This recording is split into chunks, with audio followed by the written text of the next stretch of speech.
That's going out to Shaha Peretz. Kudos to her. I would love to see her name go viral, because they're the type of real things happening, not clowns like Thunberg talking shit. So we have two exposés. This one's the shorter of the two. And we're going to be going to Europe. And this is where it all started, and the problems that then crossed the pond into America. But after years of keeping a lid on one of its most scandalous secrets, the Norwegian government now faces a whopping compensation lawsuit running into millions and charges of human rights violations. Now, Annie Fried Lindstad, I know exactly who that is. Other people will know her better as Frida, as one of the singers of the band ABBA, and is probably one of the most famous of these children, known as the Lebensborn. And she was born to a German Nazi officer and a Norwegian mother during the German occupation of Norway. And Annie Fried, or Frida, belonged to what it was called the Children of Shame, who were unwanted after the Germans lost the war, except they never. And being an illegitimate child of a Nazi, her grandmother took her to Sweden to escape mistreatment, as children of enemies were ostracised in post-war Norway. Just how uncivilised is that behaviour? You know, since when did any child start a war? And how is it their fault?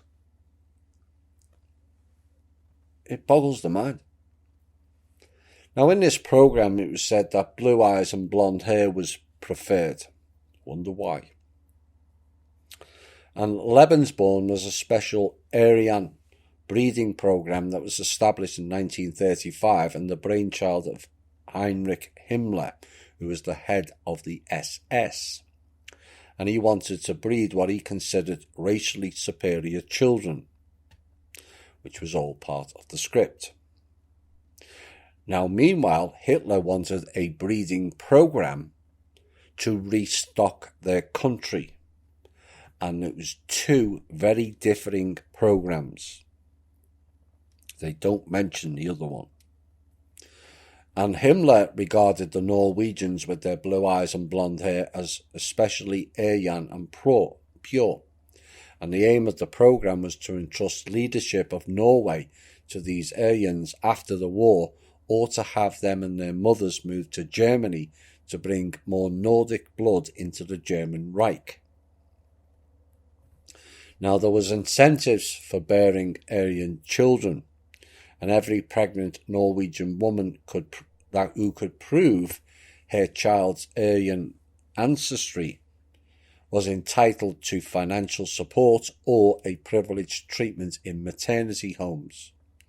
And they could also leave their children in special homes called Lebensborn, where the children received special nutrition and an education which reflected the Nazi way of thinking. Now, the programme was also set up in other German-occupied countries such as Belgium, France and Luxembourg.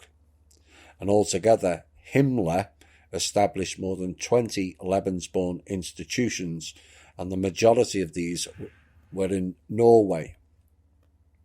Now, around 350,000 German soldiers occupied Norway during World War II, and coupled, favoured by Heinrich Himmler, with Norwegian women, and a relationship with consequences, it seems, as about 10,000 to 12,000 children between 1940 and 1945 were fathered by Germans, and about 6,000 of them were born in Lebensborn institutions from 1941 onwards, and these superior children were automatically considered as being German.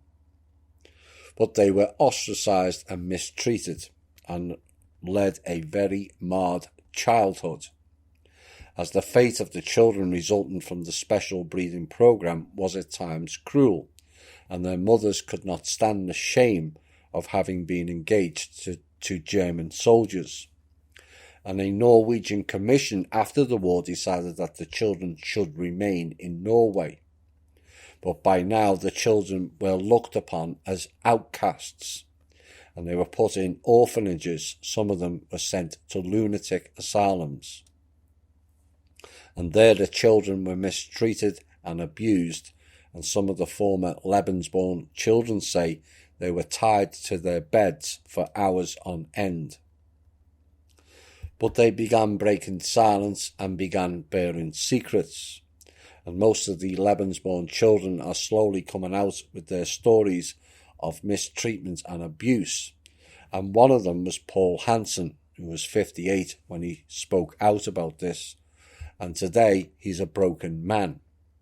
And he was transferred from the Lebensborn home Good Harb into an asylum together with some others, where people were locked up together with mentally ill people and had to eat and go to the toilet in the same room, he said. Now Hansen broke his silence and changed his anonymous Lebensborn identity. And many of the Lebensborn children still feel ashamed to talk about their abuse and mistreatment. And a register number is all that remains of their Lebensborn childhood. So the Jews got labelled with numbers, and so did these children. It's funny how one is promoted and one's not. And Tor Brandaker of the Norwegian War Children Association brought together about 170 Lebensborn children 4 years ago, and is determined that they are compensated by the Norwegian government. And he's the son of a Norwegian mother and an Austrian ranger, and was lucky. Brandaker said he had a normal relationship to his family, but says that hundreds of others like him did not. Many have reported raping and mistreatment in the institutions like Paul Hansen, and these children were looked upon as rubbish in Norwegian post-war society. And he said it is the biggest shame for Norway. And Brandaker and others are now demanding financial and ethical compensation from the Norwegian state. But apparently this is still going on. But on October the 29th, 2001 was a date most of the Lebensborn children will never forget, because it was the first day of a trial in which the Lebensborn children are suing the Norwegian government. And the verdict was a violation against human rights.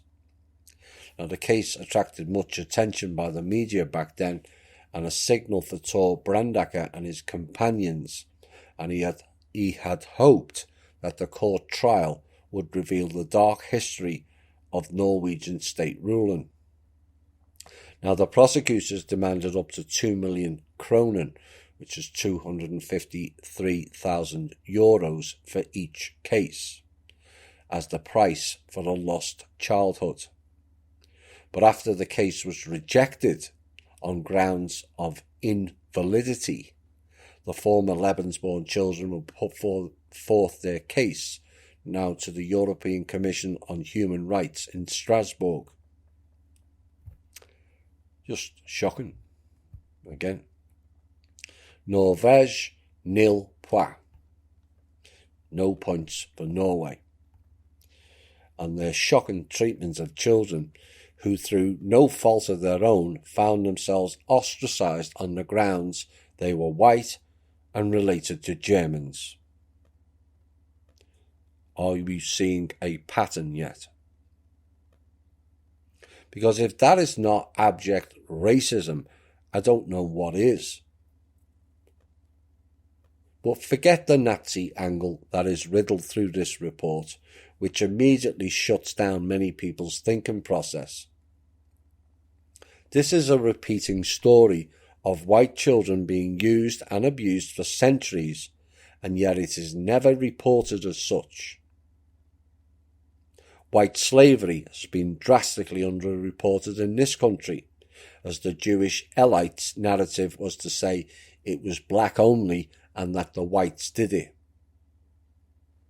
Now, white people did work on those slave ships,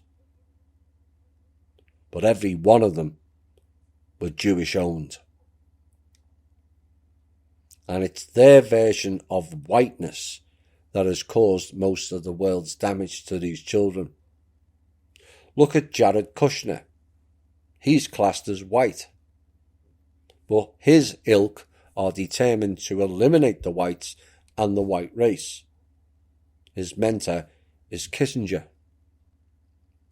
And the vast majority of banksters who funded this shit back in World War II are all Jewish elites. And we can carry on blaming the Germans. Yeah, who funded and created it? The Hebrew Anunnaki were involved in all the heinous acts on this planet, and it's high time all people see that and act upon it. Hardly anyone mentions outside of this show that the German youth was decimated in World War I, and they didn't have enough of their own people to run the country. And so the great question is, if you don't have enough people, what is wrong with a program creating more people?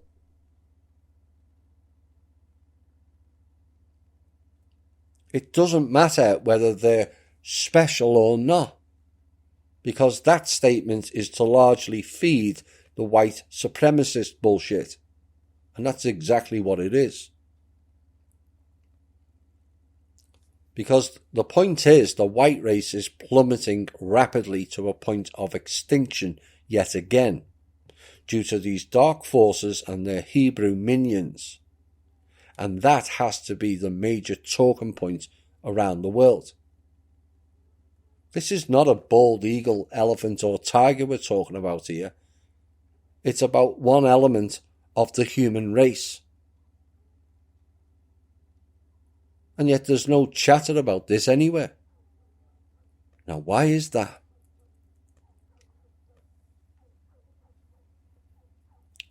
This short song is dubbed as controversial by many, and yet there is a twist to this song. And a song that the Hitler Youth sang was a German folk song called Tomorrow Belongs to Me that predates the Nazi era. And it was adapted and slightly altered for the musical Cabaret in 1996. But in a bizarre twist, it was actually written by two Jews, Fred Ebb and John Kander. You can't make this shit up.